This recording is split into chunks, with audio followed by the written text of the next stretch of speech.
You're listening to the best of American Heartland with Dr. Grace.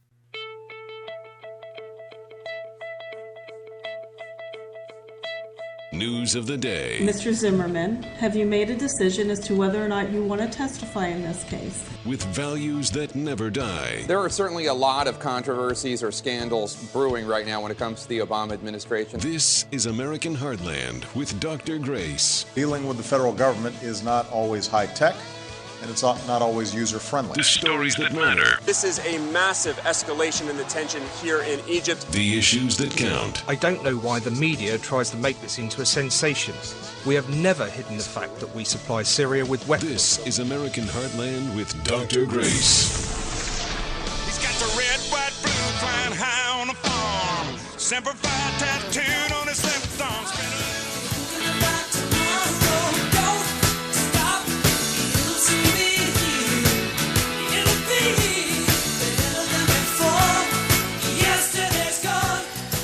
Welcome to American Heartland with Dr. Grace. I'm the editor of Politics and Culture at worldtribune.com. Thank you for spending some of your Saturday afternoon with me. It's a pleasure to have this show sharing my thoughts with all of you.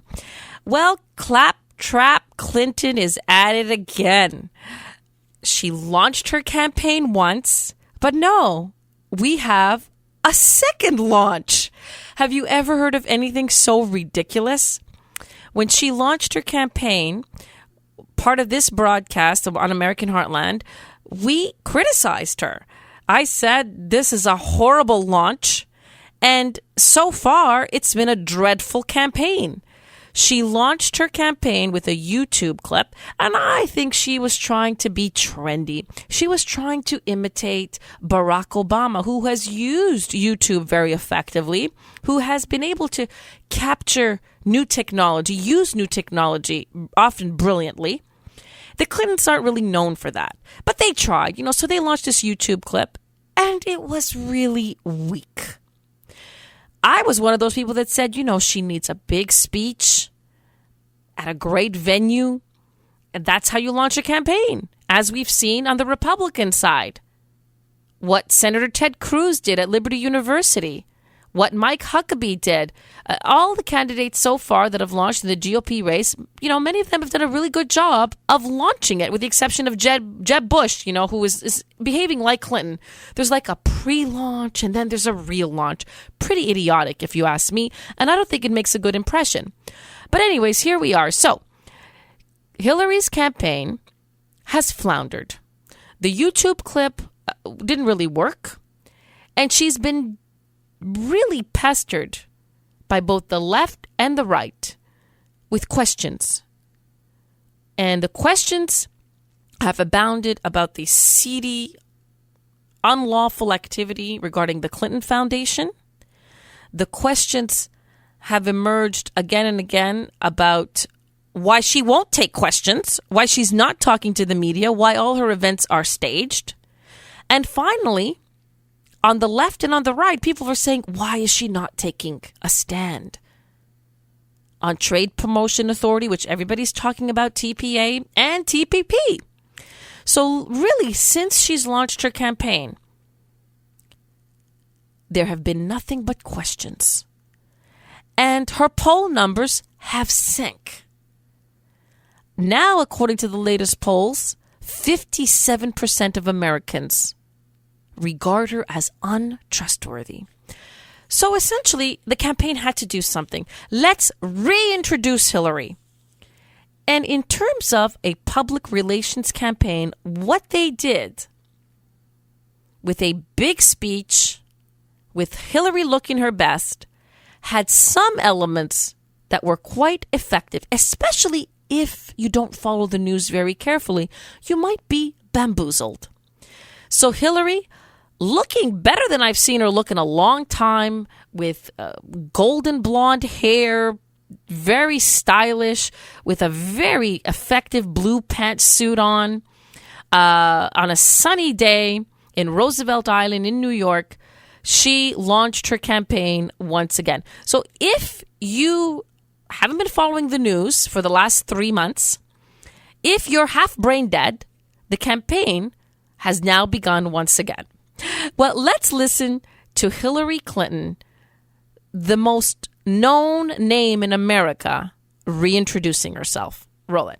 It is wonderful to be here with all of you, to be in New York with my family, with so many friends, including so many New Yorkers who gave me the honor of serving them in the Senate for 8 years. To be right across the water from the headquarters of the United Nations, where I represented our country many times. To be here in this beautiful park, dedicated to Franklin Roosevelt's enduring vision of America, the nation we want to be, and in a place with absolutely no ceilings. Okay, so what is she doing there? She's telling us her bio.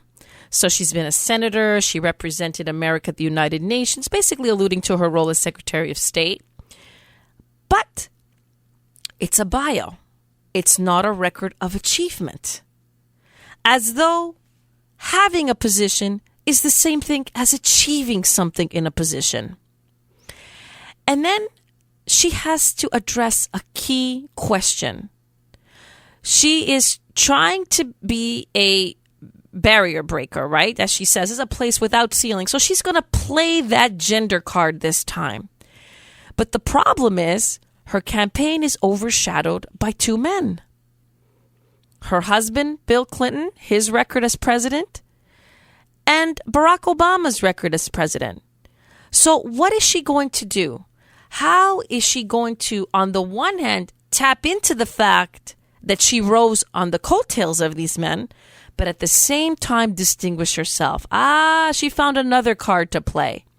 The Roosevelt card. The whole speech was about trying to position Hillary within the Democratic Party historically.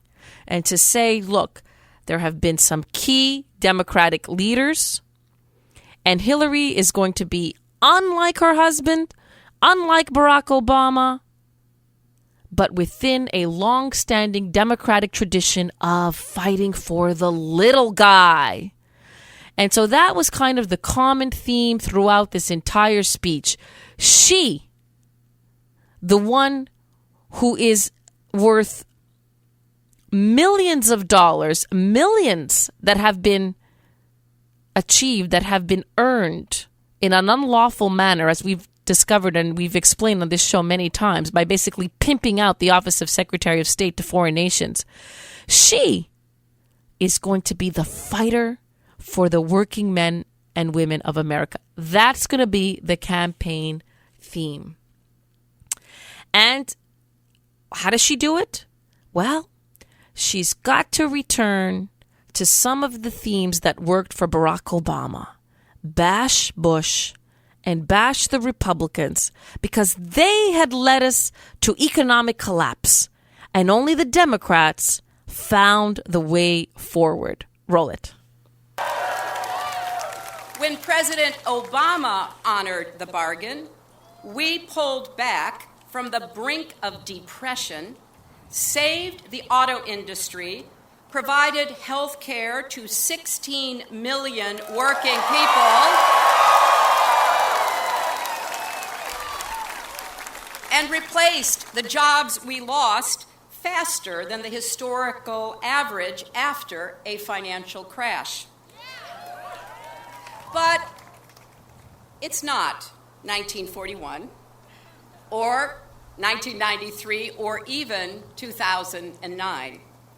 We face new challenges in our economy and our democracy. We're still working our way back from a crisis that happened because time-tested values were replaced by false promises. Instead of an economy built by every American, for every American, we were told that if we let those at the top pay lower taxes, and bend the rules, their success would trickle down to everyone else. What happened? Well, instead of a balanced budget with surpluses that could have eventually paid off our national debt, the Republicans twice cut taxes for the wealthiest, borrowed money from other countries to pay for 2 wars, and family incomes dropped. You know where we ended up. Except it wasn't the end. Well, doesn't this sound familiar? It sounds really familiar to me. She is returning to all of the same themes that Barack Obama used, not in 2012, but in 2008. That speech sounded like a speech that could be delivered in 2008. It's not 2008. We have now had years of Obama economics. And although we've weathered the worst of the crash, the problem is the economy is largely stagnant. And it's a result of failed Democratic policies. But if you're brain dead, and if you don't know what year it is, that it's now 2015, this might actually gin you up. This might rev you up. As it appears that those people in the crowd cheering wildly, they're falling for it. It's not 2015, it's 2008. This by the very woman whose campaign premise is that we can't return to yesterday. She's accusing the Republicans of being yesterday, when in fact, she's talking about policies that are long gone, instead of addressing where the economy stands today in 2015. So she's trying desperately now to argue, well, look, Obama got us out of the crash, as though it's maybe just 1 or 2 years after 2008 and not many, many years after. And we're digging ourselves out of this giant hole, and she is going to be the one that's going to fight and fight and fight for us. The problem is that this fighter can't take a stand on the issues that are present before us, like TPA and TPP. When it came to actually taking a stand right now in 2015, where do you stand? She waffles and dodges. Listen to this. But I want to say a word about another issue. There's a lot of discussion right now about the potential Trans-Pacific Partnership trade deal, and I want to tell you what I think needs to be in that agreement. First, let me start by saying no president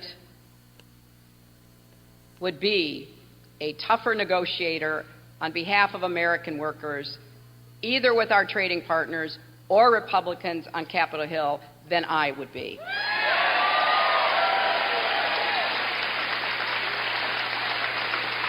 In my time, 8 years in the Senate, I voted for some trade agreements and I voted against others. I think I have a pretty good idea of what we can do to meet the tests that I believe any trade agreement, especially TPP, must meet. It needs to, number one, protect American workers. Number two, it needs to raise wages and create good jobs at home.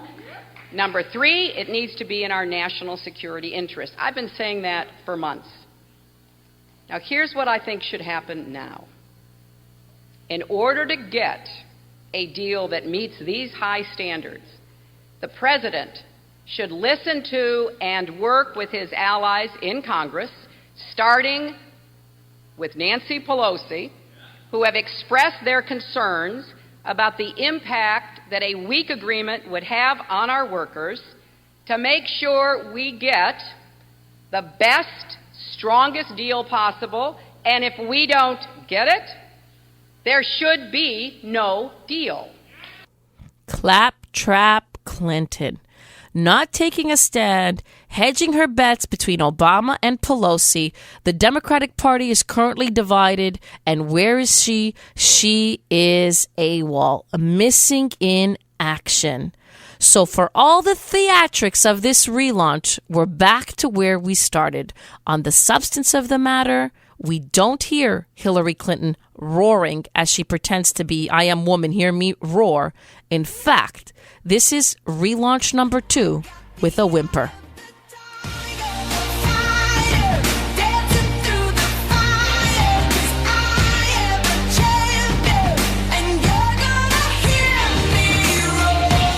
The stories that matter, the issues that count. This is American Heartland with Dr. Grace. You're listening to the best of American Heartland with Dr. Grace. This is American Heartland with Dr. Grace.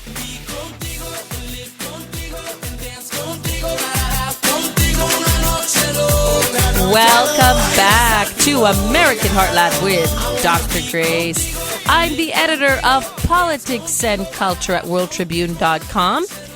And in this segment, we're going to explore Obama's immigration agenda through trade. Yes, everyone's been talking about fireworks on Capitol Hill.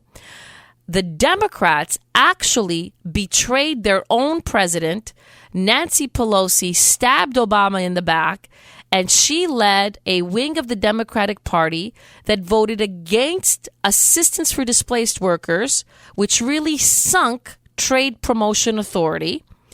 And it was dramatic. It was really dramatic. As of the time of this recording, so far, Trade Promotion Authority is dead. That means TPP is also at this time dead. But the Republicans and some Democrats who support it are vowing to keep fighting. I want you to hear Pelosi on the House floor stabbing Barack Obama in the back. So my concern about all of this, it's about time. It's about time. Why are we fast-tracking trade and slow-walking the highway bill? It's about time that people have not recovered from, again, 2008 sufficiently to, again, have consumer confidence to turn around our consumer economy. And so I think that today we have an opportunity to slow down. We all know we have to want to engage in trade promotion and the rest of that. But we have to slow down this problem because it is not. Whatever the deal is with other countries, we want a better deal for America's workers. And so she basically sunk it, even though the president had come to Capitol Hill begging Democrats to support him. And why is the president behaving uncharacteristically? We've seen him operate for so many years where he doesn't court members of Congress as he should. But on this one, he did his best, but it was too little, too late.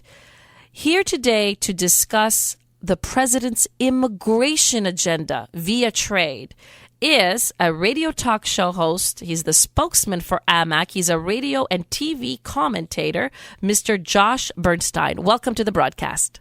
Great to be with you. So tell us, what is Obama's real goal with this trade partnership agreement that he's trying to get Congress to pass?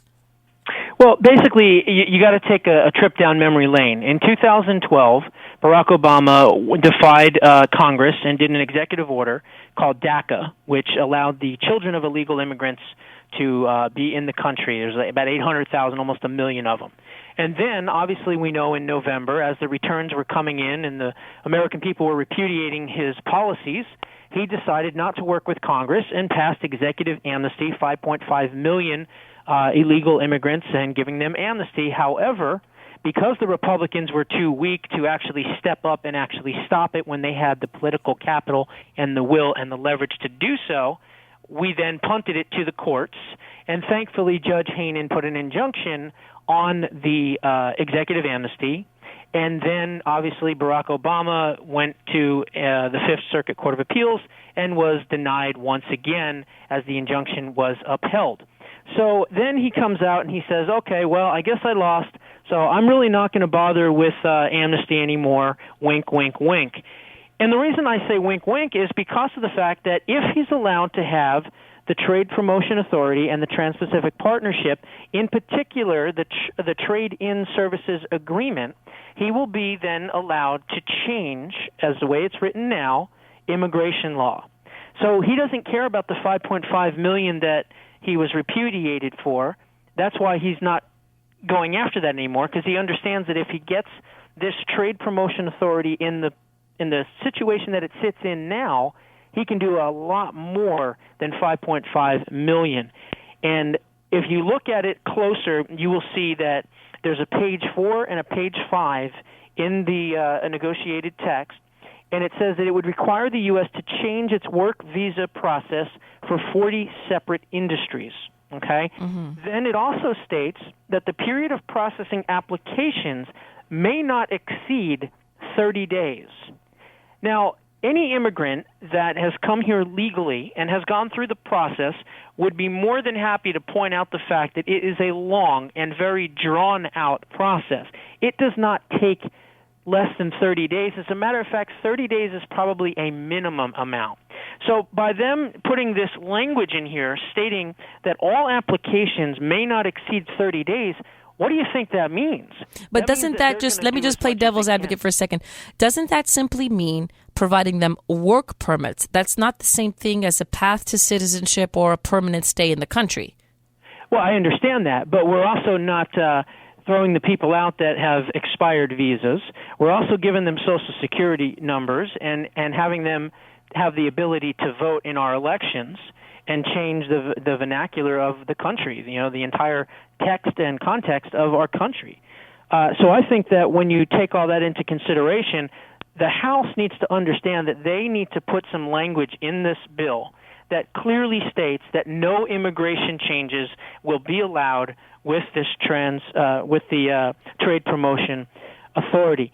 Another thing that they have, and it's just a footnote in the agreement, is they actually recommend the elimination of face-to-face interviews, stating that it's too burdensome and it takes too long.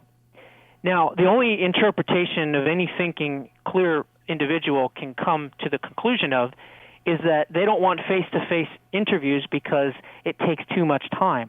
They don't care. They're not looking at backgrounds. They're not looking to check and see whether or not they're terrorists and things like that. They're just allowing these people in to the country, which in turn, again, is exactly what Barack Obama has promised since the beginning of his presidency, to fundamentally transform America.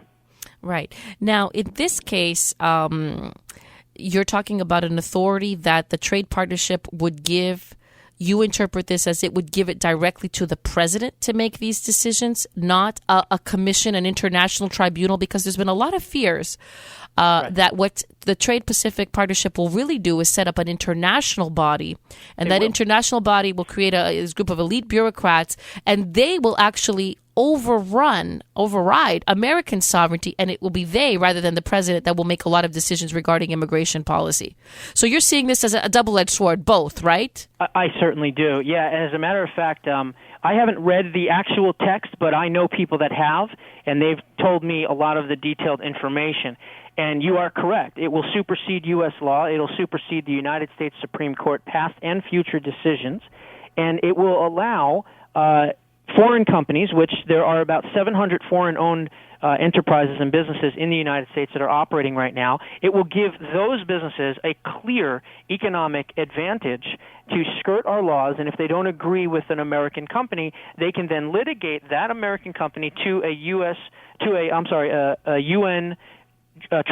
tribunal, basically, a United Nations governing authority.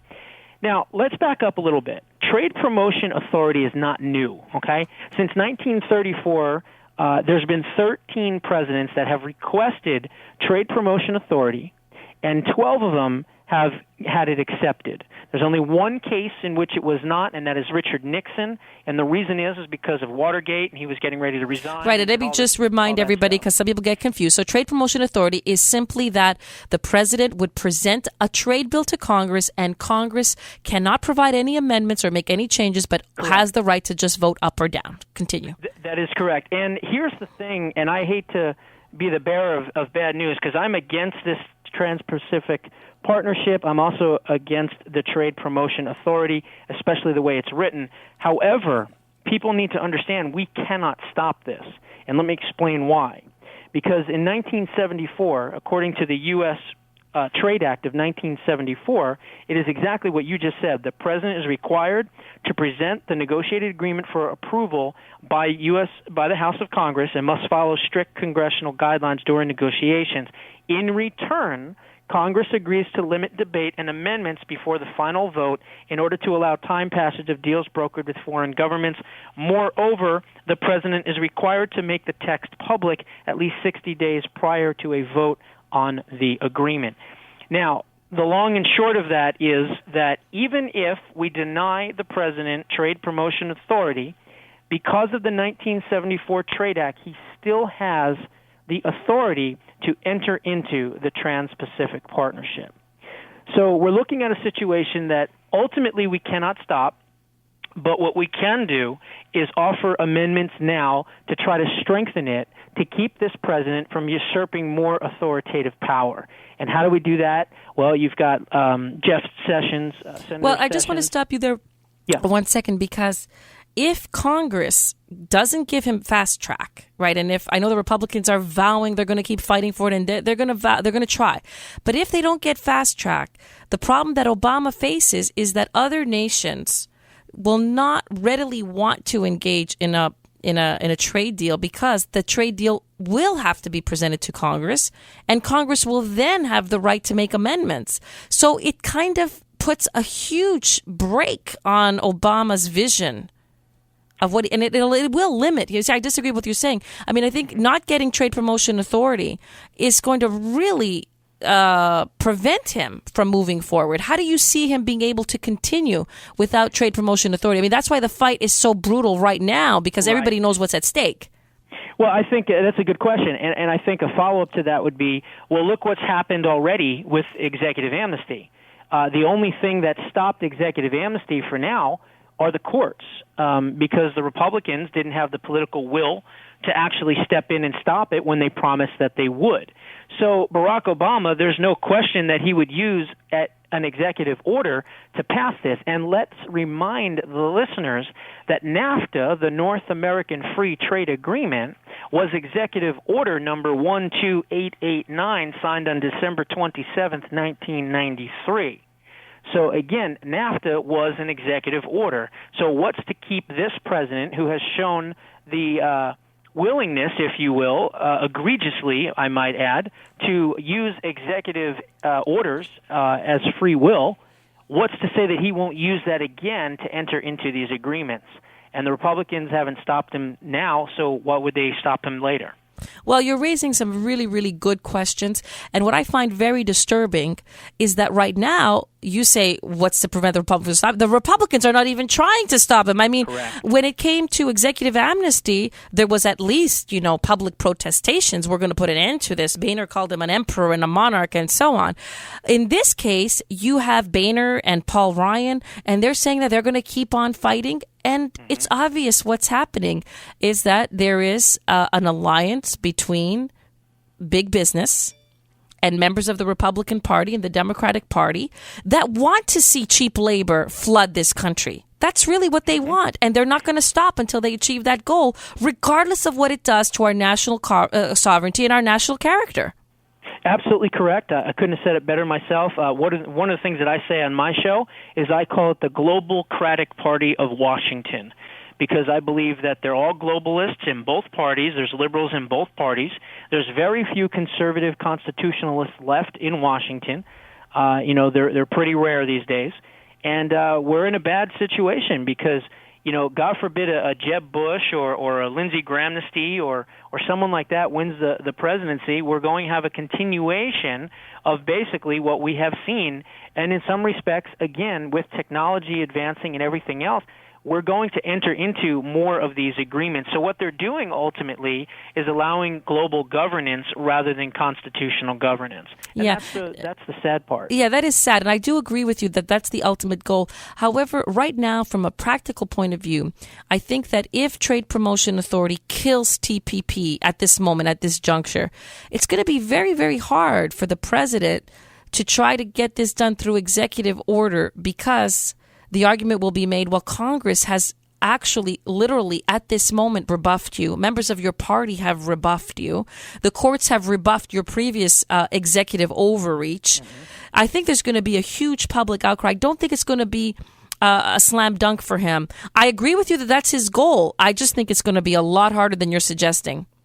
Well, here's the thing. The magic number is what, 67?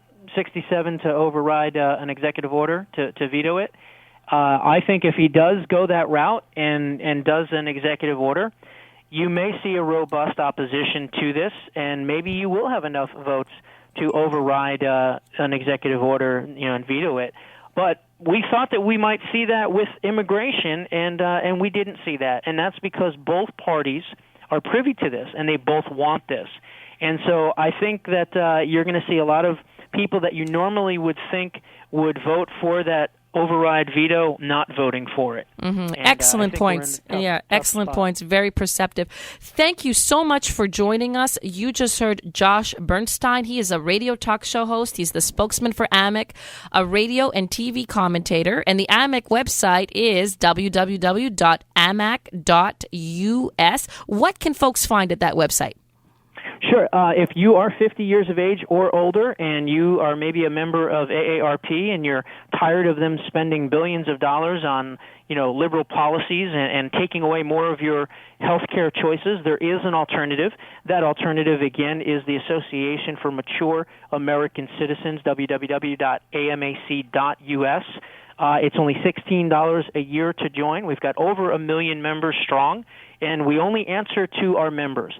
And everything that we do, we make sure that it's based on, limited government, conservative principles, and giving you more choice in your health care rather than the opposite. And again, you can also reach them at 1-888-262-2006, 888-262-2006. And if you want to learn a little bit more about myself, you can Google Josh Bernstein radio talk show host, or you can go to my website, which is joshbernsteinpoliticalwriter.com. Well, thank you very much for your analysis, and we will certainly keep a lookout for a possible executive amnesty on trade. Very interesting perspective. Thank you for joining us. Thank you. My pleasure. Well, that was Josh Bernstein basically trying to tell us if they don't go directly through the open door, they're going to jump over the fence to achieve their globalist dreams of transforming America. This is Dr. Grace, upholding values that will not die.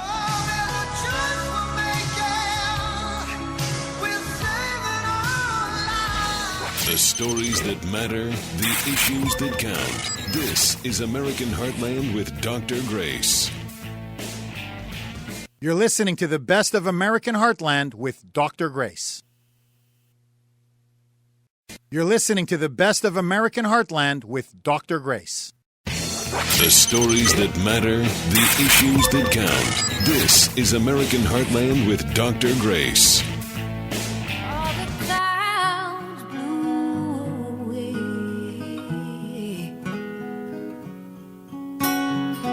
Got no trouble today.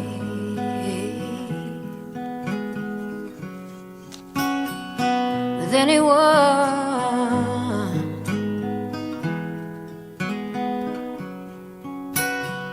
Smile on your face. Welcome back. I just want that song to keep going on and on and on. That's actually Heavenly Day. It's a song that I discovered when I was putting together my little boy's baptism. It's by Patty Griffin. And later on, the baptism was just glorious. And afterwards, one of my hobbies, by the way, I'm what they call a mamarazzi. It's a paparazzi, but a mom. I'm always taking pictures of my kids. And one of my hobbies is to create slideshows of them. So I created a slideshow of the baptism, and that song is featured also in the baptism. slideshow. And I begin this segment by talking about that song and talking about my boy's baptism because that baptism was one of the most beautiful days of my life. And I'm sure my husband would agree with me. And I think too about my faith journey. So much of my faith has given me some of the most beautiful days of my life, whether it be the marriage or baptism of my boy, the baptism of my little girl, a year and a half later. So my faith has been such a source of joy, beauty, happiness. And I think of a song like that, I could play it again and again and again, and the images that flash through my mind are all about that heavenly day when we baptized our boy. Now, why do I say this, and why do I begin this segment on such a personal note? Because there's a study out there by Pew Research. This is a really good organization. They do a lot of very credible, thorough surveys, and they have come out with a study that tells us what we all already know, but now we have statistical evidence for it. The number of American Christians is dropping. And the number of unaffiliated, quote unquote, that means they have no religious identity whatsoever, that's on the rise. Well, we know that, but now this study confirms it with a lot of actual evidence. In the past 8 years, well, from 2007 to 2014, the number of Americans who identify themselves as Christian has dropped from 78% to 70%. And the unaffiliated has grown from 16% to 22%. And this basically affects all Christian denominations. The evangelical Protestants are doing better than the rest. They're not losing as many as just mainline Protestantism is. But it's affecting Catholics too. So Protestant and Catholics alike, there is a drop in identification as a Christian. And what we see also in this study is that those who identify with non-Christian faiths, like Jews, Muslims, Buddhists, and Hindus, those affiliations are actually increasing. Even though it's still a very, very small percentage of the overall population, those are at least increasing. And guess what? Where are we losing the most ground on? We're losing the most ground on people that were born. We see like a gradual decrease, but especially those born from 1981 to 1989, and then again from 1990 to 1996. Basically, a lot of the young people are not going to church. They don't identify themselves as Christian. The study shows that there's no problem with diversity. The churches are more diverse, and this issue of just dropping out of the churches, it affects practically every demographic and every ethnicity within the Christian family. This is a huge, huge problem for us. You know, when I talk about something like what are we doing with an embryo or not doing with it, many Christians, you know, are likely just to be on my wavelength. And those who aren't Christian probably perceive me as like someone from Mars, from another planet.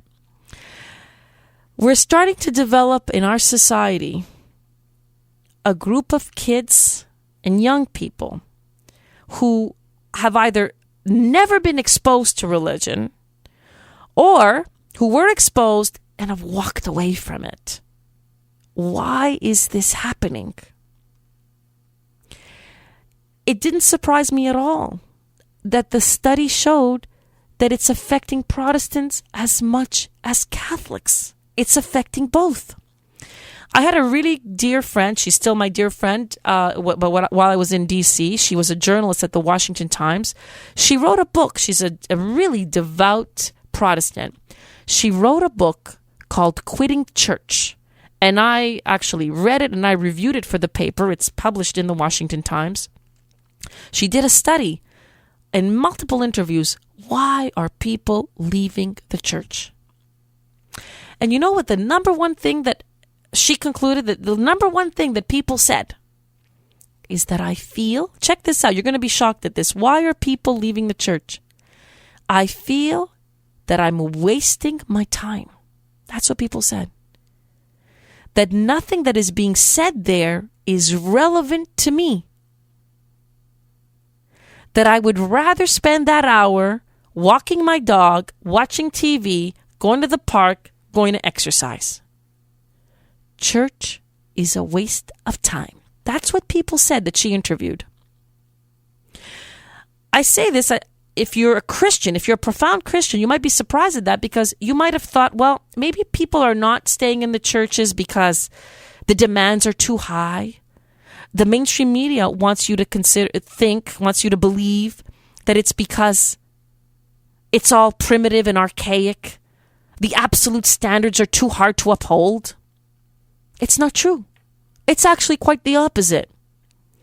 The number one problem with Christianity today is it tends to be silent when it should be speaking forcefully. Often when I am in church, I focus on the readings of the Mass because I know that the priest is not going to say anything relevant. He is going to be so politically correct, so careful not to offend anybody, that what is coming out of his mouth is pure vanilla. No, it's worse than vanilla. I actually like vanilla. Vanilla is my favorite ice cream flavor. It tastes good. That has flavor. It's worse than vanilla. And it's not just the Catholic priests. It's many of the pastors across this country in various denominations. So politically correct, so afraid to offend. And you know why they're so politically correct, so afraid to offend? Because when they try to uphold Christianity, when they try to speak the language of Jesus, guess what? The parishioners are so imbibed with political correctness that they get a backlash. So they too then cower. You know, one time, one of our priests delivered a small admonition to the flock that Sunday is not about football and sports, that the priorities are inverted, that whenever there's a football game, the church is empty. And when there isn't a football game, the church is full. There's something wrong with that, he was saying. The backlash was enormous. So what happens next? He cowers. And what happens after that? The churches become less and less relevant. They talk less and less about the things that we struggle with and deal with every day.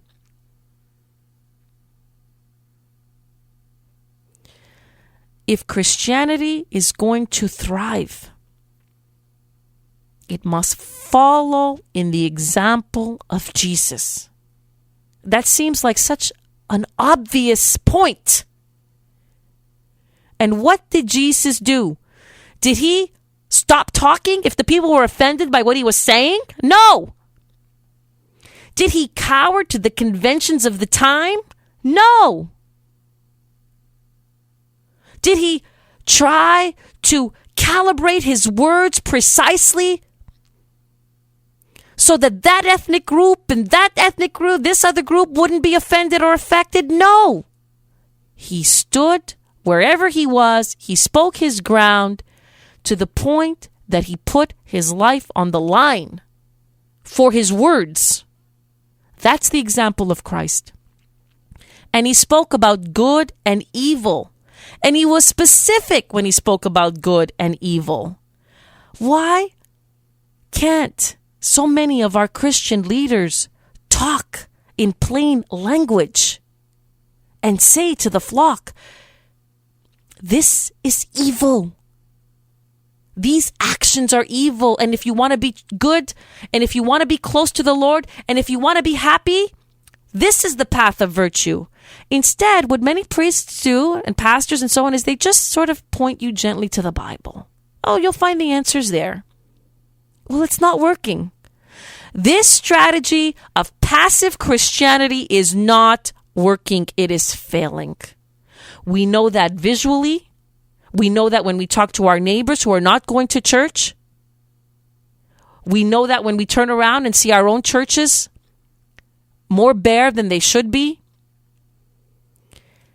We have to fix this problem by being brave enough to make Christianity relevant. Christianity and its values have to be applied to the problems, the struggles, the ills that we face every day. And our Christian leaders have to address those ills and pains. They have to address them directly and say, the answers to that are here. And that's how you bring people back to Christianity. Christianity is the most relevant form of thought. And how could it be that people are saying that 1 hour is a waste of time? Our Christian leaders have to be much braver and much more rooted, ironically, much more rooted in the example of Christ himself and the early Christian church that was able to bear any adversity, any persecution in order to do one thing: speak the truth and make the truth penetrate the hearts of the people. In the early church, against all odds, Christianity grew by leaps and bounds because it was led by the brave. And that's what we need today. This is Dr. Grace speaking truth to power.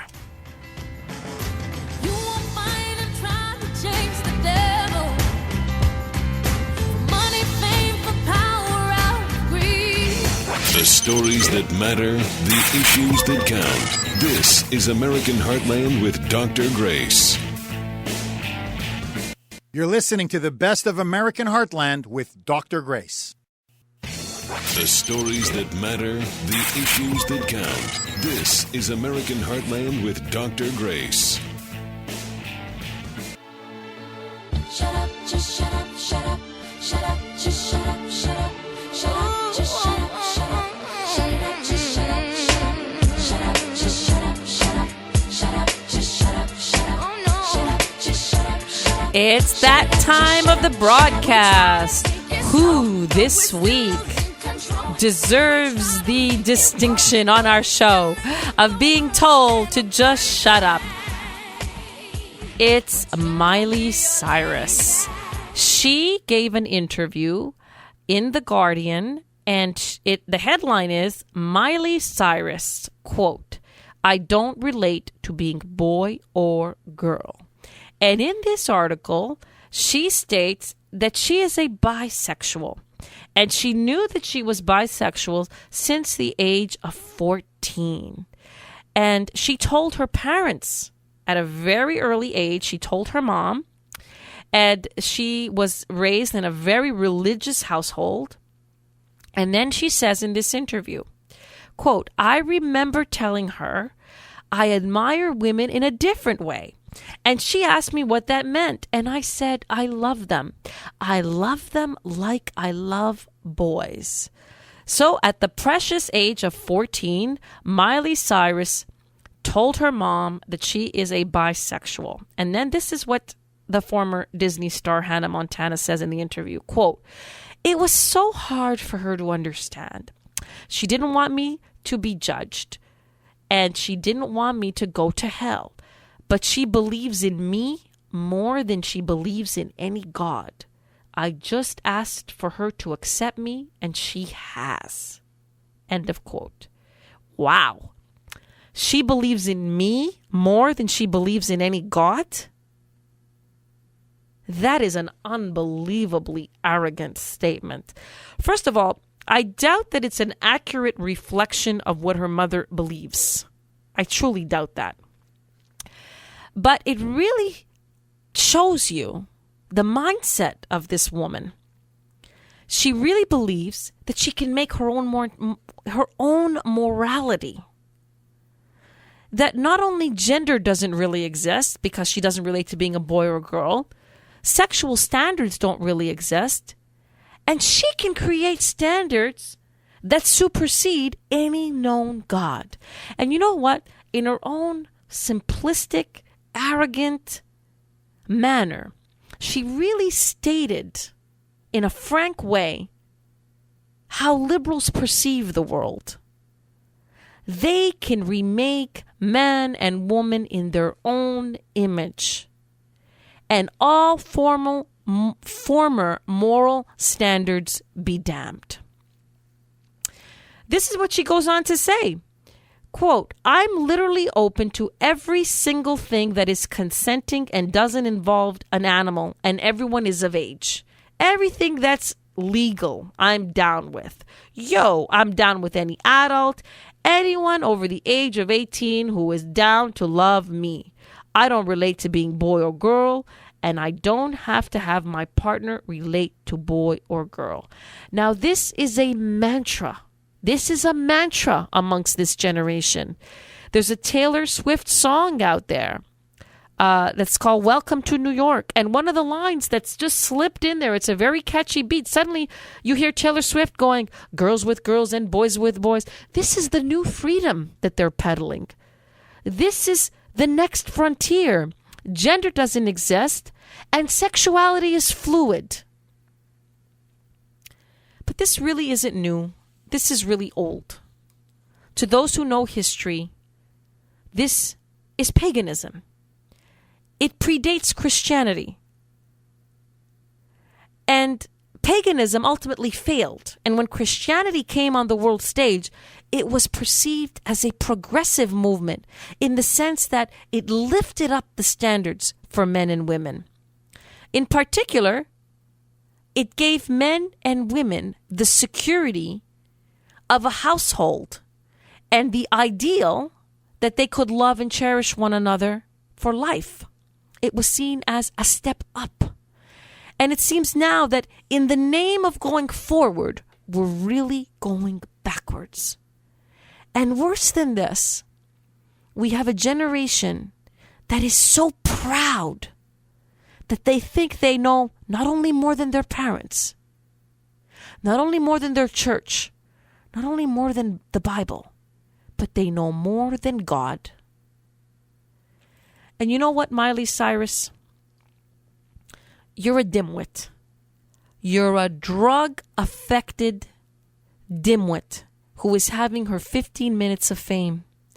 But you know what your parents really think about you? Your father laid his soul bare in an interview where he said that fame destroyed his family and that he doesn't believe that you're going to have a happy life, that he doesn't believe that he can save you from yourself. So you're quite wrong, Miley Cyrus. You're not replacing God. You're just so immersed in sin that even your own father believes you can't be saved. I pray that he's wrong. I pray that the Christian teaching that was put in you as a young girl ultimately surfaces and you see the light. That's my prayer. But in the meantime, just shut up.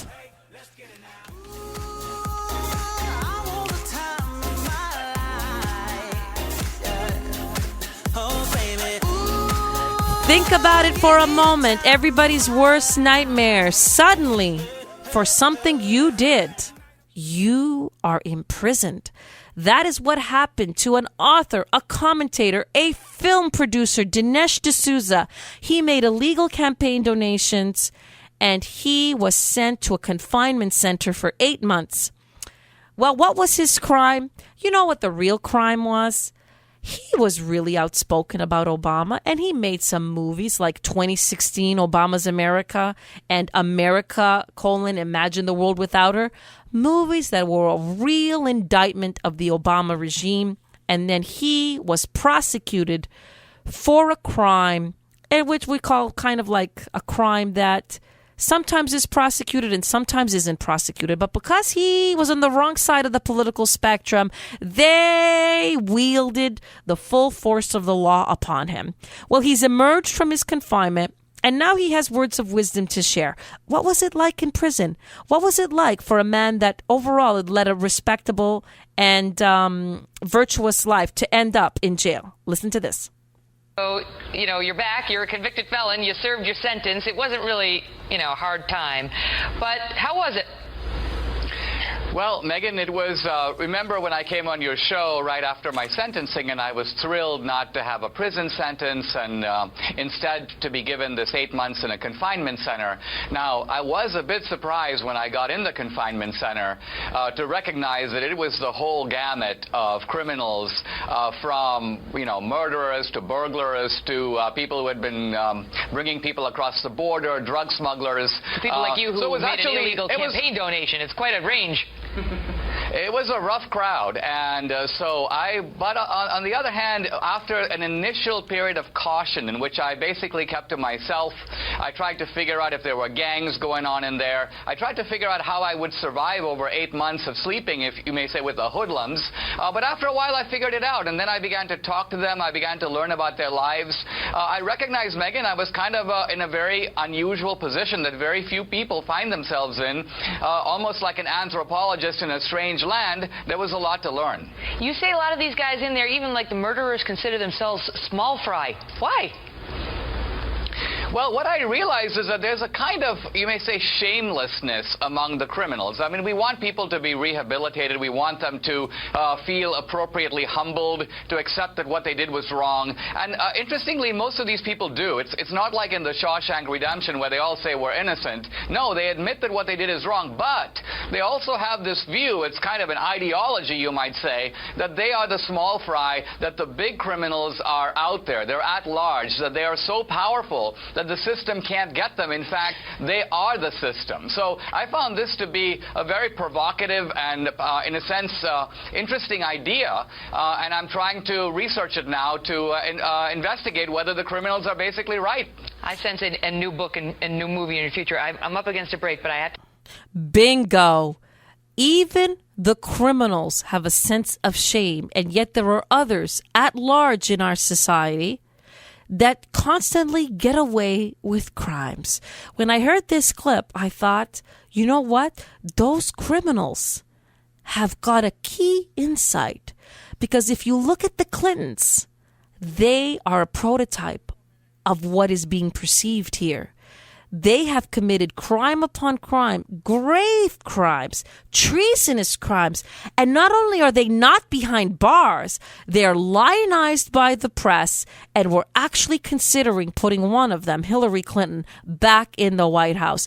If this isn't an example of the world upside down, I don't know what is. Thank you, Dinesh D'Souza, for that insight. Even the hardened criminals have shame, but not Bill and Hillary Clinton. They have no shame at all, and they remain at large when really they belong behind bars. This is Dr. Grace. Thank you for joining me for another episode of American Heartland. And once again, we did our best to uphold values that are not going to die. Well, if you ask me where I come from, here's what I tell everyone. I was born by God's dear grace in an extraordinary place. This is American Heartland with Dr. Grace.